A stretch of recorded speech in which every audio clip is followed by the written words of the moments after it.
শুভেচ্ছা আমন্ত্রণ রাতের বাংলাদেশের আয়োজনে। শুরুতেই জানিয়ে দেব শিরোনামগুলো।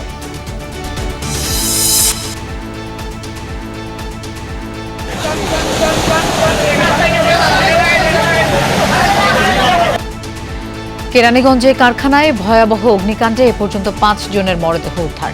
প্রভাব খাটিয়ে আবাসিক এলাকায় লাইটারের ফ্যাক্টরি স্থাপনের অভিযোগ। আগুনের ভয়াবহতা এত, আমাদের এই পানিতে কোনো কিছু হয় না, কিন্তু গ্যাসের বোতলগুলো স্টক রাখছে, বিশেষ করে এইগুলাই আরো আগুনটা বৃদ্ধি করছে। বারবার তাদের নিষেধ করা সত্ত্বেও তারা কারখানা চালিয়ে যাচ্ছে। অর্থনীতির চ্যালেঞ্জ মোকাবেলায় শিল্প উদ্যোক্তাদের সঙ্গে প্রধানমন্ত্রীর দীর্ঘ বৈঠক। জ্বালানি খাত সহ উন্নয়ন বাজেটে সহযোগিতা দেবে এশিয়ান ইনভেস্টমেন্ট ব্যাংক। জ্বালানি সংকটের কারণে যে চাপ সৃষ্টি হচ্ছে অর্থনীতির উপরে, এখান থেকে বের হওয়ার জন্য আমরা বাজেট সাপোর্টের সম্বন্ধে আলাপ হয়েছে এবং তারা সম্মত হয়েছে। রাজধানীর ফিলিং স্টেশনগুলোতে আজও মোটরবাইক, ব্যক্তিগত গাড়ির লম্বা সারি। 1 লাখ টন ডিজেল আমদানিতে ক্রয় সংক্রান্ত মন্ত্রিসভা কমিটিতে সিদ্ধান্ত। ঢাকার রাজশাহী, কুষ্টিয়ায় আরও 6 শিশুর প্রাণ গেল হামে। হাসপাতালে বাড়ছে রোগীর চাপ। বেশি আক্রান্ত 30 উপজেলায় কাল থেকে টিকাদান। 6 মাস থেকে 59 মাস, যেটাতে এখন অ্যাটাকটা বেশি, এটাকে আমরা এখন টিকাদান করব। গণভোটের রায় বাস্তবায়নের দাবিতে 11 দলীয় ঐক্যের বিক্ষোভ মিছিল। নেতারা বললেন, সংবিধান সংস্কার এড়াতে চাইলে বিএনপির পরিণতি হবে ফ্যাসিবাদের মতো। দেশে ফিরল সাফজয়ী যুবারা। ছাপখোলা বাসে রোনান মাহিনদের সংবর্ধনা দিতে নেওয়া হয় হাতিরঝিলের অ্যাম্ফি থিয়েটারে। শুভেচ্ছা জানায় ফুটবল প্রেমীরা।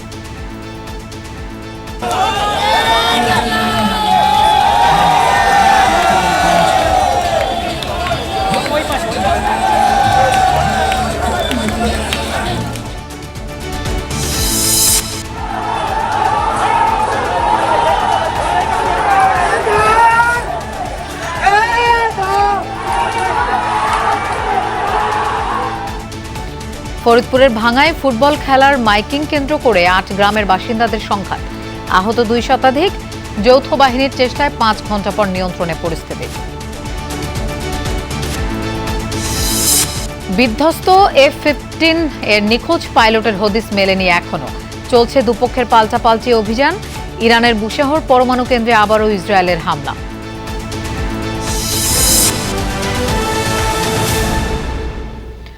এতক্ষণ শিরোনাম দেখছিলেন, আপনাদের সঙ্গে থাকছি আমি মৌসুমী আহমেদ লোপা। কেরানীগঞ্জে ভয়াবহ আগুনে এখন পর্যন্ত 5 জনের মরদেহ উদ্ধার করা হয়েছে। স্বজনদের অভিযোগ, নিখোঁজ আছে অনেকেই। দুপুর 12টার দিকে লাগা আগুন প্রায় 2.5 ঘন্টা চেষ্টার পর নিয়ন্ত্রণে আনে ফায়ার সার্ভিস।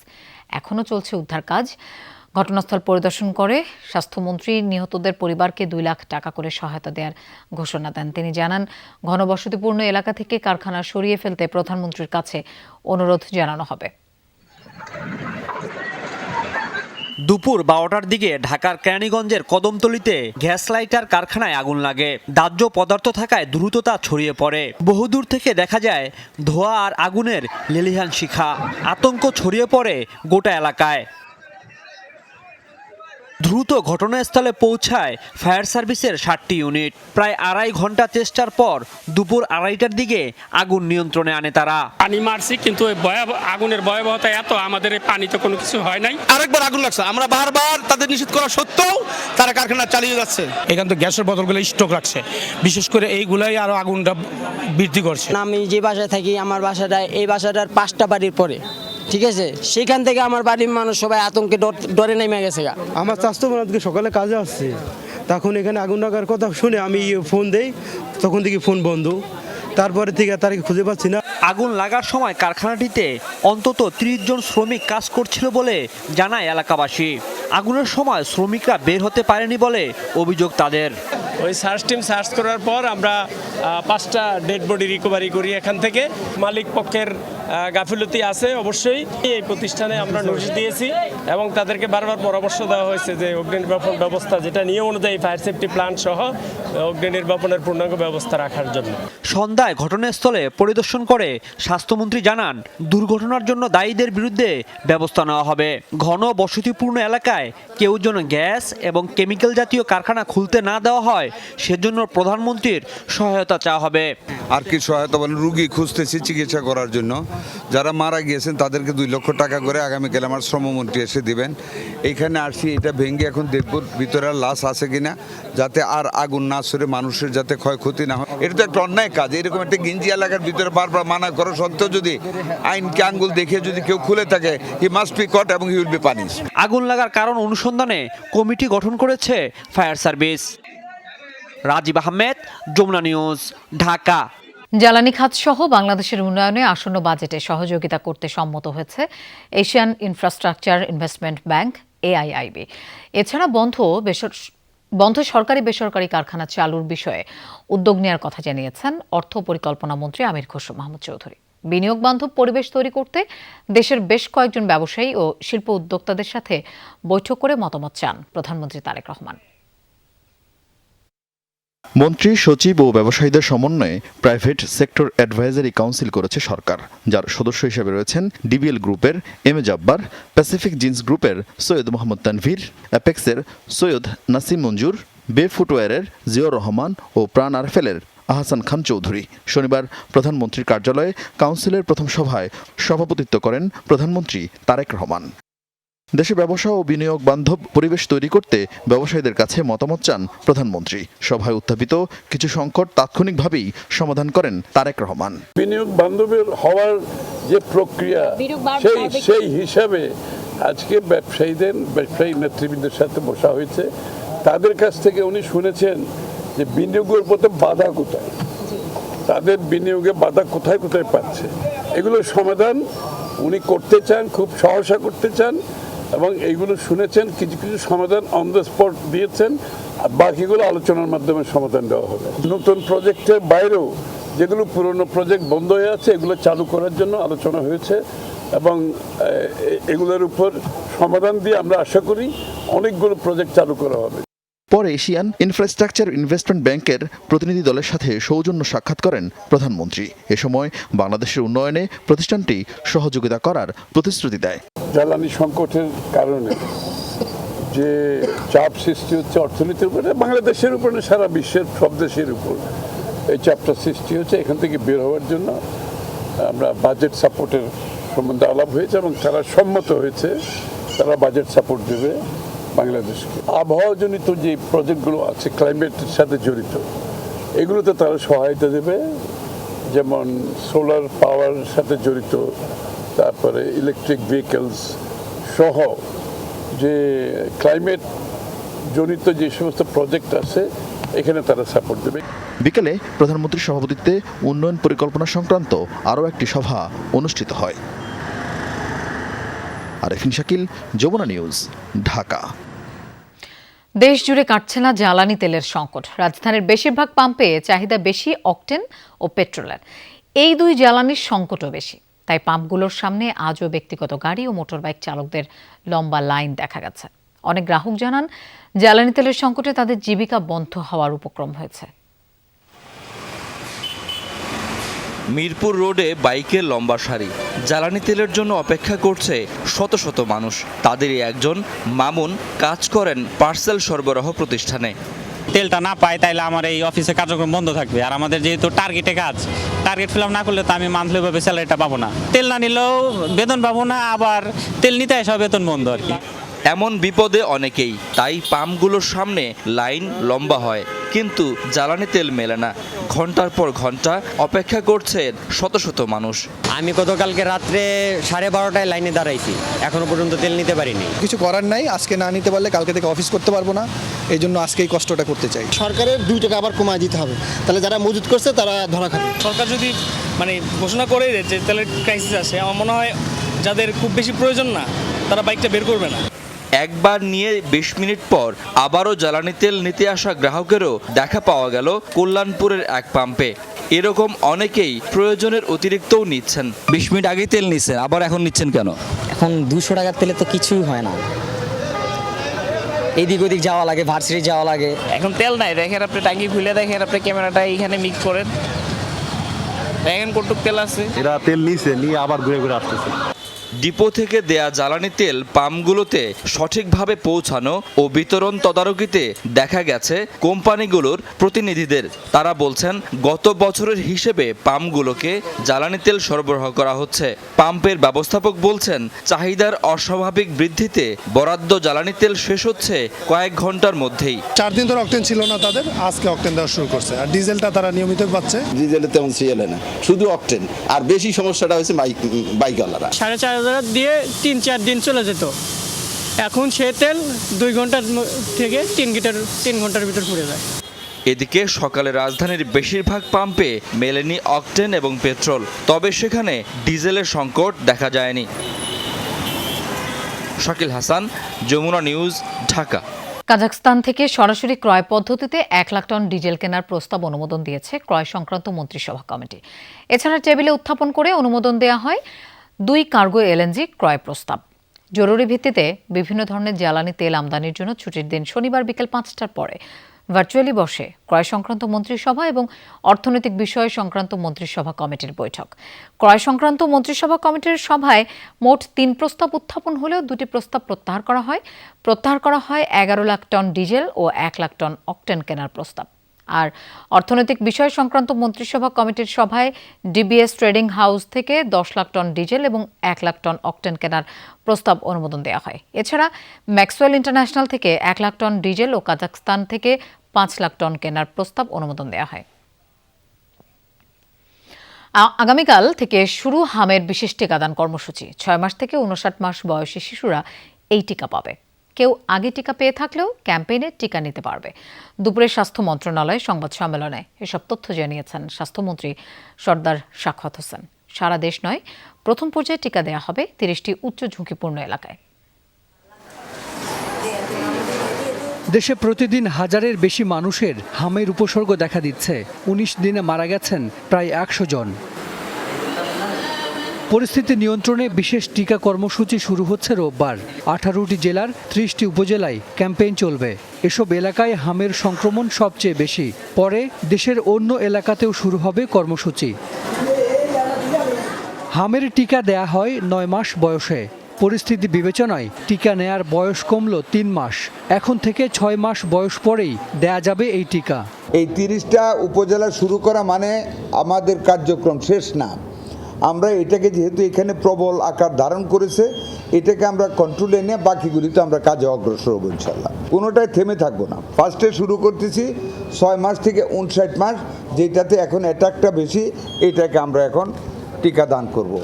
স্বাস্থ্যমন্ত্রী জানান, অসুস্থ শিশুকে হামের টিকা দেয়া হবে না, তবে হামে আক্রান্ত শিশুদের খাওয়ানো হবে ভিটামিন এ ক্যাপসুল। যারা অসুস্থ, হাম আক্রমণ হয়েছে অথবা জ্বর হয়েছে, হামের সম্ভাবনা আছে, শুধু আক্রান্ত চিকিৎসাধীন রোগীদেরকে ভিটামিন এ দেয়া হবে। যাদেরকে এর বাইরে অসুস্থ না কিন্তু আমরা টিকা দিচ্ছি, তাদেরকে ভিটামিন এ দেয়া হবে না।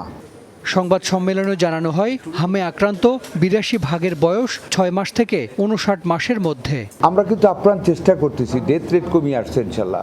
এখন ভ্যাকসিনেশনে চলে যাচ্ছে, আশা করি আমরা ফুল কন্ট্রোলে নিয়ে নিব। হাসান মিসবা, যমুনা নিউজ, ঢাকা। গেল 24 ঘন্টায় হামে আক্রান্ত হয়ে মহাখালীর ডিএনসিসি কোভিড ডেডিকেটেড হাসপাতালে মৃত্যু হয়েছে 2 শিশুর। ভর্তি হয়েছে 70 জনের বেশি। চিকিৎসক ও শয্যার কোনো সংকট নেই বলে জানিয়েছেন এই হাসপাতালের পরিচালক। হামে আক্রান্ত 2 সন্তানকে নিয়ে হাসপাতালের বিছানায় দিনরাত এক মা তাসলিমার। তিনি জানান, ঘরে অসুস্থ তার বড় সন্তানও। আমার এক ঘরে 2 জন, আজকে এমন সন্ধ্যা আমার বড় ছেলেটাও বাসায় অসুস্থ ভাই। বিকাল পর্যন্ত দেখে এমন আছে ওই ছেলেরও এনে নিয়ে আসতে পারি। শনিবার ডিএনসিসি কোভিড হাসপাতালে গিয়ে দেখা যায় ভর্তিরত হামে আক্রান্তদের চাপ। 0 থেকে 7 বছরের শিশুরাই আক্রান্ত হয়ে কাতরাচ্ছেন সবচেয়ে বেশি। হাম টেস্ট দিছে, এখনো রিপোর্টটা আসে নাই, তারপরে বোঝা যাবে যা আসলে নাকি হাম আছে নাকি অন্য কোনো সমস্যা। আসছেন কতদিন? আজকে আসা তৃতীয় দিন। আজকে 7 দিন এখানে। কি বলছিলেন? আমরা প্রথম 4 দিন হচ্ছে আইসিইউতে ছিলাম, এখন বাকি 3 দিন হচ্ছে আমরা এখানে আসছি। ডাক্তার আজকে আমাদের রিলিজ দিয়ে দিবে, বাবু মোটামুটি ভালো আছে। 24 ঘন্টা এখানে মারা গেছে 2 জন শিশু। হামের রোগী ভর্তি হয়েছে 70 জনের বেশি, চিকিৎসারত আছেন আরও 304 জন। আর গত 18 দিনে 230 জনের বেশি সুস্থ হয়ে ফিরেছেন বাড়িতে। প্রতিদিনই আমাদের আউটডোরে 400 থেকে 500 হামের রোগী চিকিৎসার জন্য আসছে।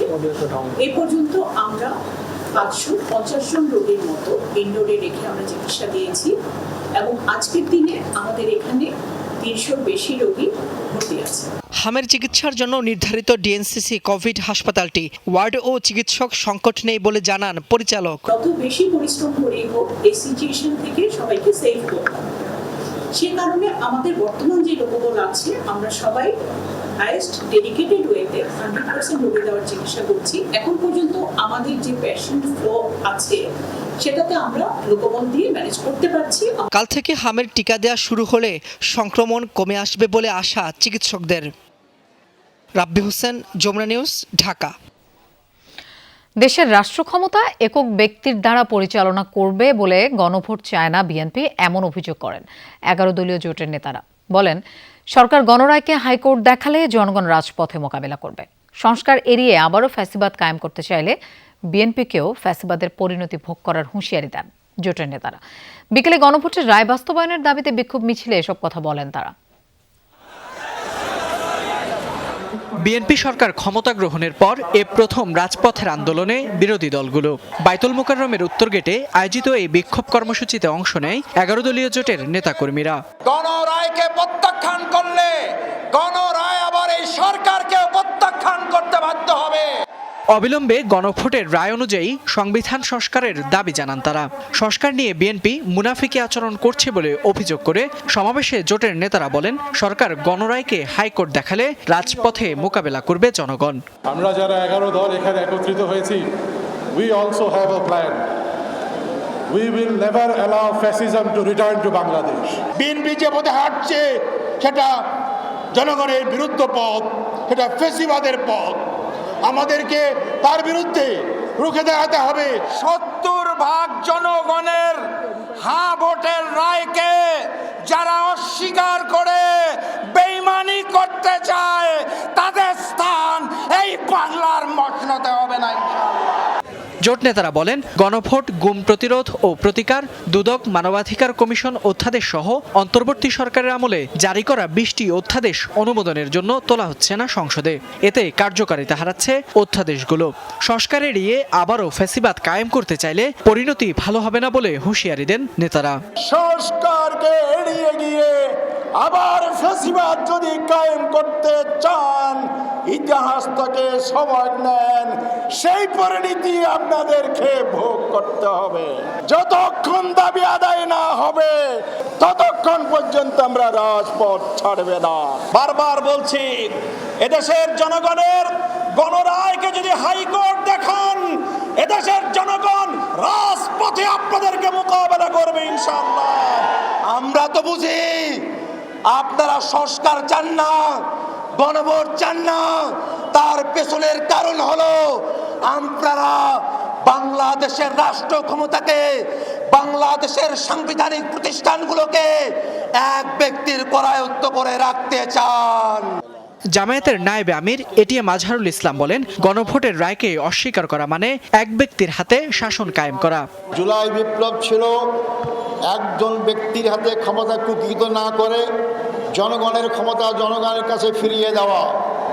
আজকে গণভোটকে অস্বীকার করা মানেই শুধু 70% মানুষের রায়কে অস্বীকার করা নয়, 70% রায়ের অস্বীকার করার মধ্য দিয়ে আবার তারা আওয়ামী লীগের সেই ফ্যাসিবাদী কায়দায় এক ব্যক্তির কাছে সমস্ত ক্ষমতা দিতে চায়।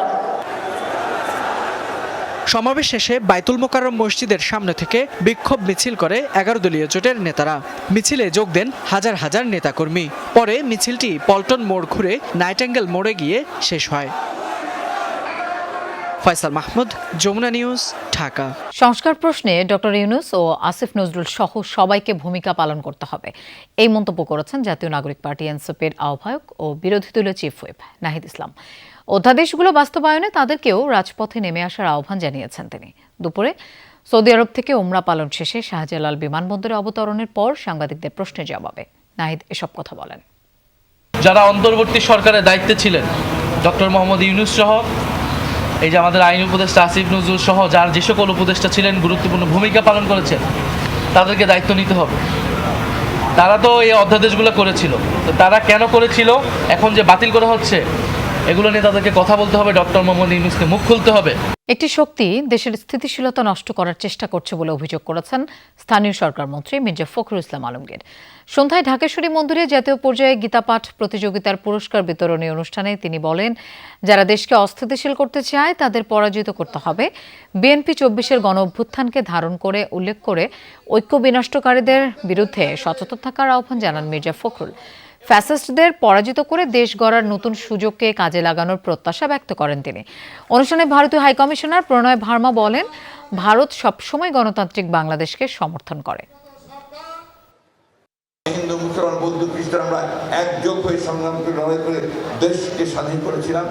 ঠিক একইভাবে আমরা এই 24শে জুলাইয়ের যে গণঅভ্যুত্থান আমরা আবার সবাই ঐক্যবদ্ধ হয়ে একই সঙ্গে লড়াই করেছি। শুধু এটাকে বিভাজন করে এটার সম্ভাবনা থেকে যেন আমরা নষ্ট না করি। India and Bangladesh share a relationship which is rooted in history, culture and shared spiritual heritage. জনগণের অধিকার লঙ্ঘিত হলে রাজপথে কঠোর প্রতিরোধের হুঁশিয়ারি দিয়েছেন বিরোধী দলীয় নেতা ডাক্তার শফিকুর রহমান। জুলাই বিপ্লবের চেতনা রক্ষায় সরকারকে জনবিরোধী কর্মকাণ্ড থেকে সরে আসার আহ্বান জানান তিনি।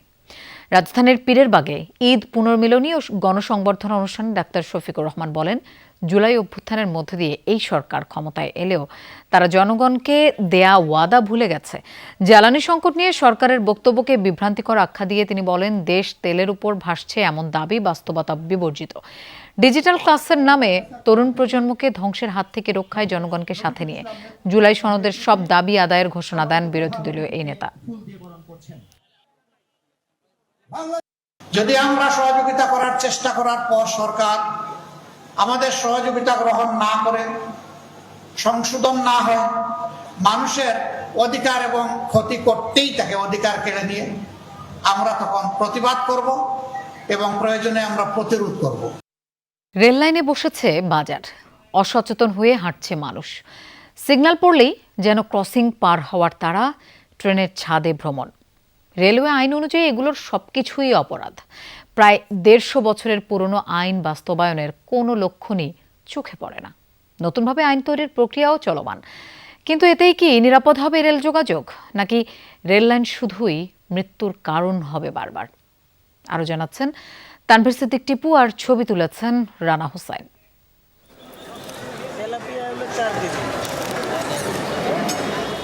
দেখে মনে হতে পারে সাধারণ কোনো মাছ বাজারের দৃশ্য, কিন্তু এই বাজারটির পুরোটাই বসেছে রেল লাইনের উপরে, যেখান দিয়ে কয়েক মিনিট পর পর ছুটে যায় ট্রেন।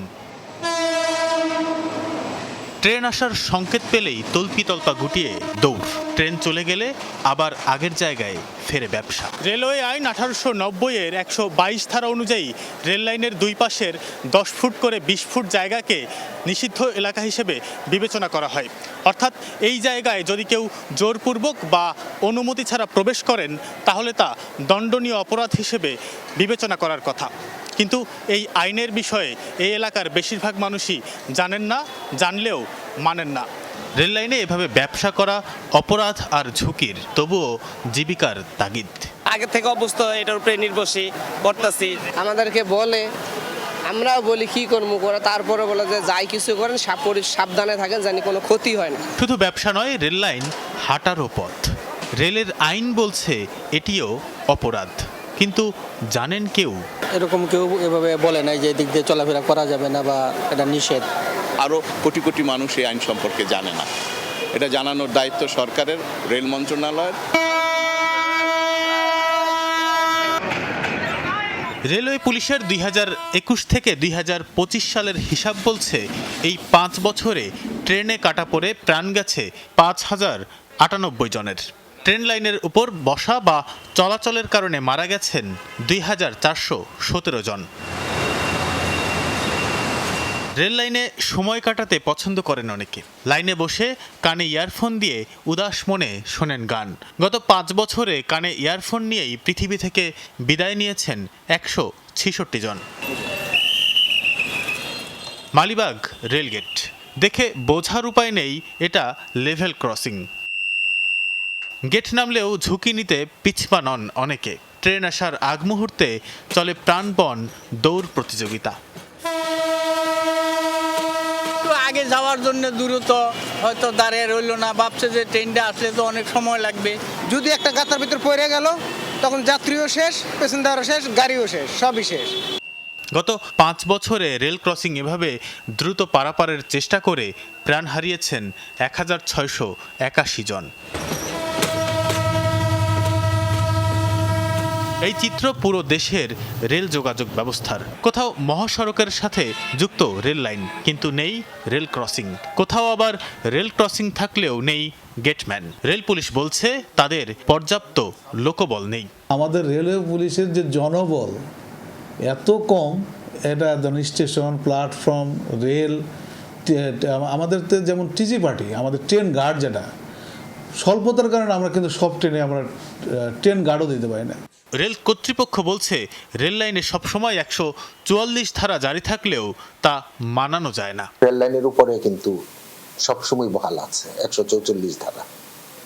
তো এটা আমাদের অনেকেই কিন্তু জনসাধারণ বা জনগণ ওনারা কিন্তু জানেন না, আবার যারা জানেন তারাও মানতেছেন না। বুয়েটের দুর্ঘটনা গবেষণা ইনস্টিটিউটের এই অধ্যাপক বলছেন আইন কার্যকরে দরকার সদিচ্ছা। গ্রুপে গ্রুপে বসা, কথা বলা। রেলের পাশে যারা আছে তারাও তো দীর্ঘদিন আছে, তাদেরকে আমরা সরাইতে হবে। কি প্রক্রিয়া যায় তাদের সাথেও কথা বলে বলে কাজ করতে হবে।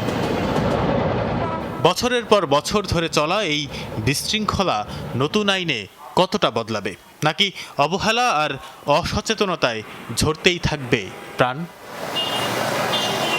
তানফির সিদ্দিক, টিপু, যমুনা নিউজ, ঢাকা। রাজধানীর দক্ষিণ বনশ্রীতে সিটি কর্পোরেশনের ময়লার গাড়ির ধাক্কায় সাজিদুল ইসলাম নামে এক স্কুটি চালক মারা গেছেন। সকাল 9টার দিকে দক্ষিণ বনশ্রীর সিঙ্গার শোরুমের সামনের রাস্তায় পেছন থেকে স্কুটিটিকে ধাক্কা দেয় গাড়িটি। ঘটনাস্থলেই মারা যান সাজিদুল। গাড়ি চালককে আটক করেছে পুলিশ। এদিকে যাত্রাবাড়িতে উল্টো পথে বেপরোয়া গতির ট্রাকের ধাক্কায় ব্যাটারি চালিত অটোরিকশার চালক ও এক যাত্রী মারা গেছেন। স্কুটি চালিয়ে ছেলেকে মেরুল বাড্ডায় ব্র্যাক ইউনিভার্সিটিতে নামিয়ে দিয়ে বাসায় ফিরছিলেন সাজেদুল ইসলাম। তবে বাসায় ফেরা আর হয়নি তার। সাজেদুল ফিরলেন লাশ হয়ে।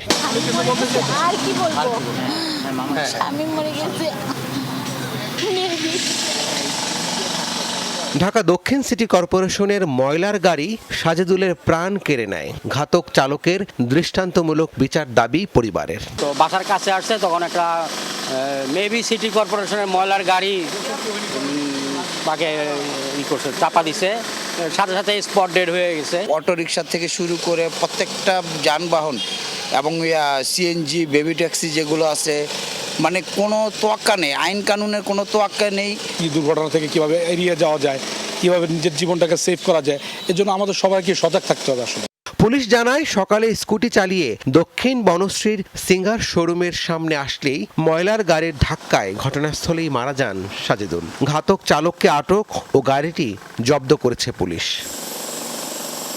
এদিকে রাজধানীর যাত্রাবাড়িতে উল্টো পথে বেপরোয়া গতির ট্রাকের ধাক্কায় ব্যাটারি চালিত অটোরিকশার চালক ও এক যাত্রী মারা গেছেন। শুক্রবার রাত 1টার দিকে যাত্রাবাড়ির মীর হাজিরবাগ কাঁচাবাজার এলাকায় এই দুর্ঘটনা ঘটে।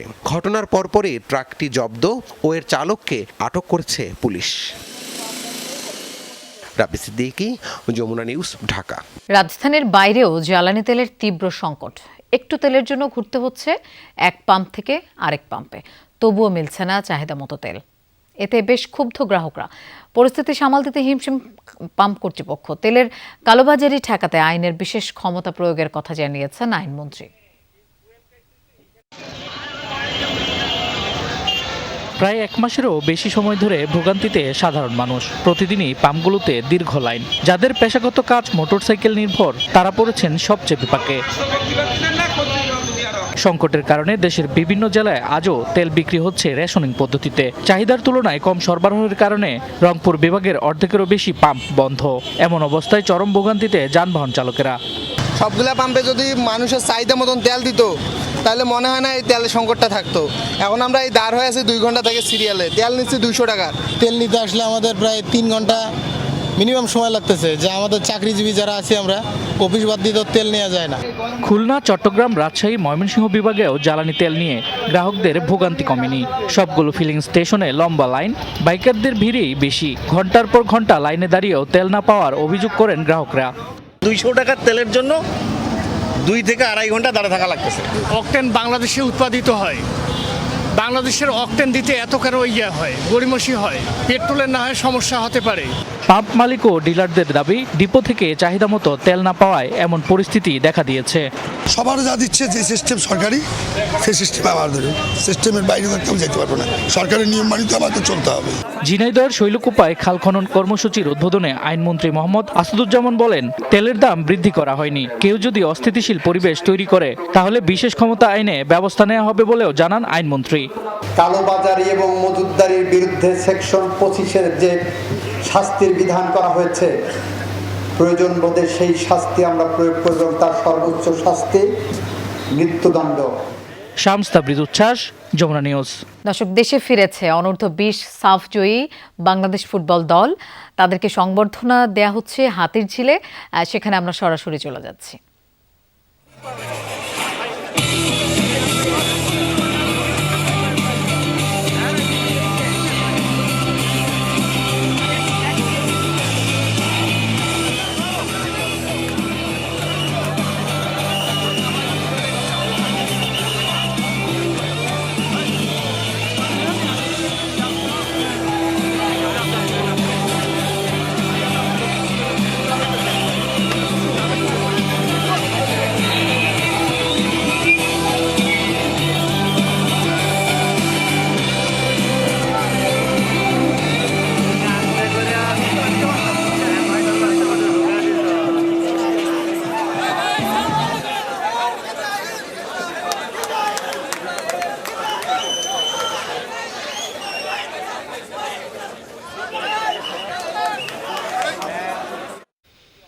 দর্শক, অনূর্ধ্ব 20 সাফ জয়ী বাংলাদেশ ফুটবল দলের সংবর্ধনা অনুষ্ঠানটি চলছে হাতিরঝিলে। আমরা সরাসরি সেখানে ছিলাম।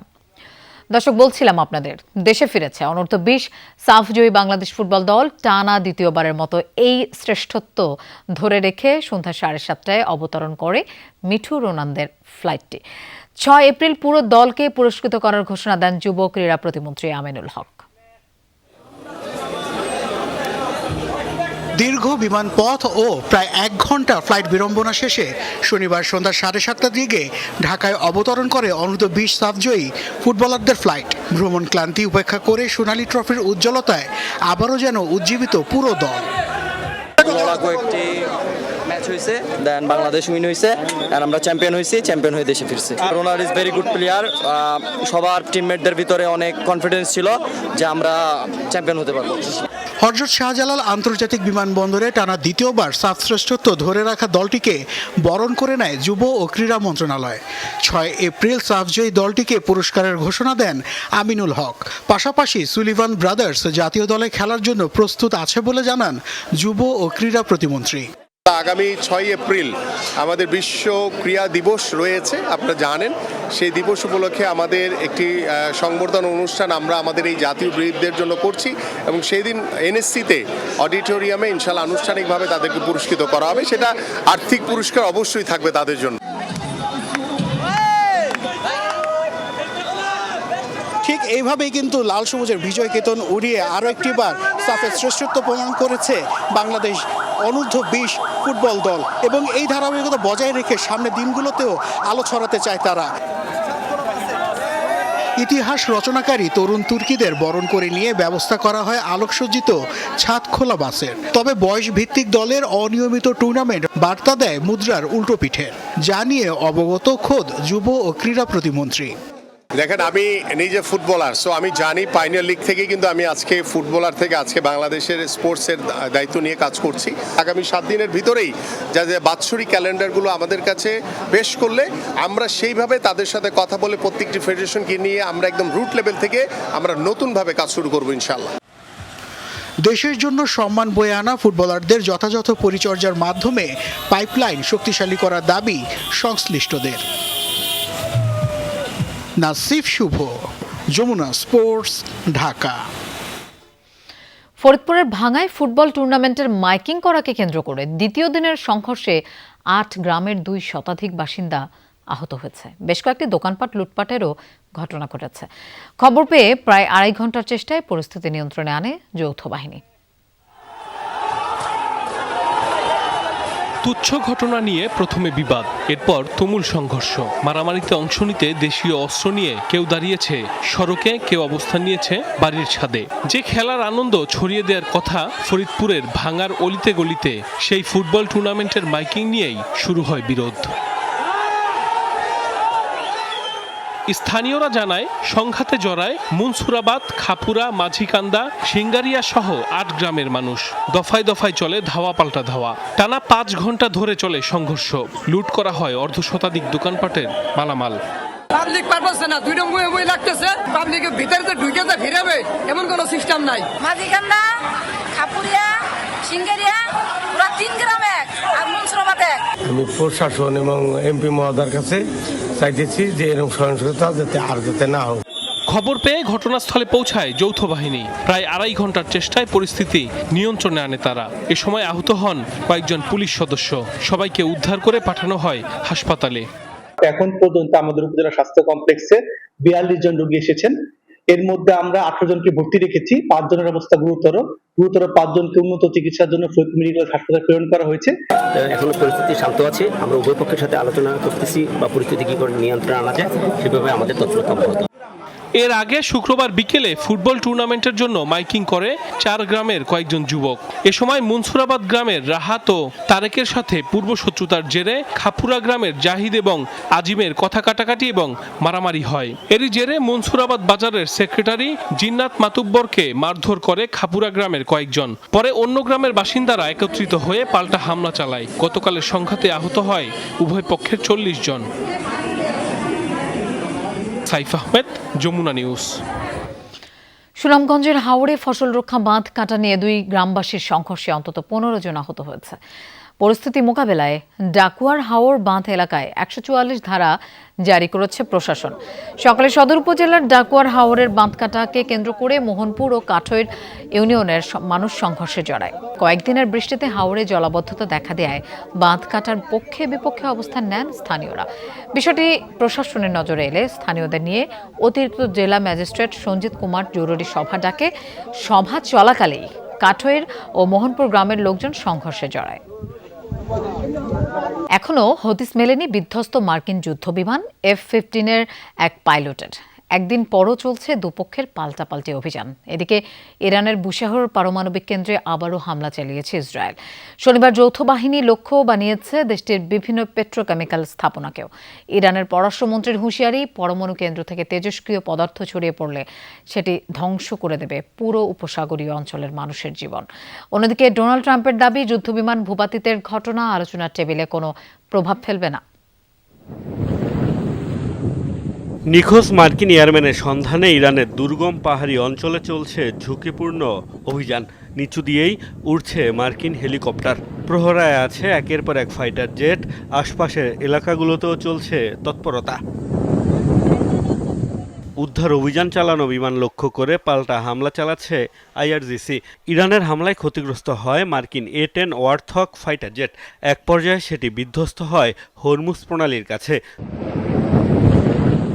এদিকে F-15 নিখোঁজ পাইলটের সন্ধানে তৎপরতা চালাচ্ছে ইরানও। পাইলটের বিনিময়ে লোভনীয় পুরস্কারের ঘোষণাও দিয়েছে দেশটি। নাটকীয় এই অবস্থার মধ্যেই ইরানে তাণ্ডব অব্যাহত রেখেছে যৌথ বাহিনী। টার্গেট করা হচ্ছে দেশটির একের পর এক পেট্রোকেমিক্যাল স্থাপনা, বিশ্ববিদ্যালয়। বুশেহরের পারমাণবিক কেন্দ্রে চতুর্থবারের মতো হামলা চালিয়েছে ইসরায়েল। পারমাণবিক স্থাপনায় লাগাতার হামলার পরও পশ্চিমাদের নিশ্চুপ ভূমিকার সমালোচনা করেছেন ইরানের পররাষ্ট্রমন্ত্রী। সামাজিক মাধ্যমে দেওয়া পোস্টে সতর্ক করে বলেন, তেজস্ক্রিয় পদার্থ ছড়িয়ে পড়লে তা পুরো উপসাগরীয় অঞ্চলের জন্য বিপর্যয় ডেকে আনবে। পাল্টা জবাব দিচ্ছে ইরান। ইসরায়েলের তেল আবিব, জেরুজালেম সহ একাধিক স্থান লক্ষ্য করে ছুড়েছে মিসাইল। এসব হামলায় ক্ষয়ক্ষতির খবরও মিলেছে। পাশাপাশি সংযুক্ত আরব আমিরাত, সৌদি আরব ও বাহরাইনেও হয়েছে হামলা।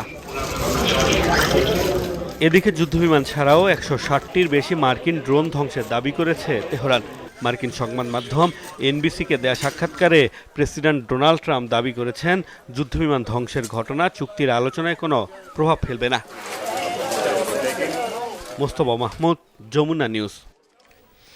ইসরায়েলের মালিকানাধীন দাবি করে একটি বাণিজ্যিক নৌযানে হামলা চালিয়েছে ইরান। শনিবার দেশটির রাষ্ট্রীয় একটি গণমাধ্যম জানায়, বাহরাইনের খলিফা বিন সালমান বন্দরের কাছাকাছি অবস্থান করছিল এমএসসি ইশিকা নামের নৌযানটি। তেহরানের দাবি এটি ইসরায়েলের মালিকানাধীন এবং তৃতীয় কোনো দেশের পতাকাবাহী। এদিকে হরমুজ প্রণালীতে ইসরায়েল সংশ্লিষ্ট জাহাজে হামলার তথ্য প্রকাশ করে ইরানের আরেকটি সংবাদ মাধ্যম। তারা জানায়, ড্রোন হামলার পর আগুন ধরে যায় জাহাজটিতে। তবে সংবাদের প্রকাশ নৌযান দুটি আলাদা কিনা তা এখনো স্পষ্ট নয়। দর্শক, এই ছিল রাতের বাংলাদেশের আয়োজনের। এতক্ষণ সাথে থাকার জন্য ধন্যবাদ সবাইকে। শুভরাত্রি।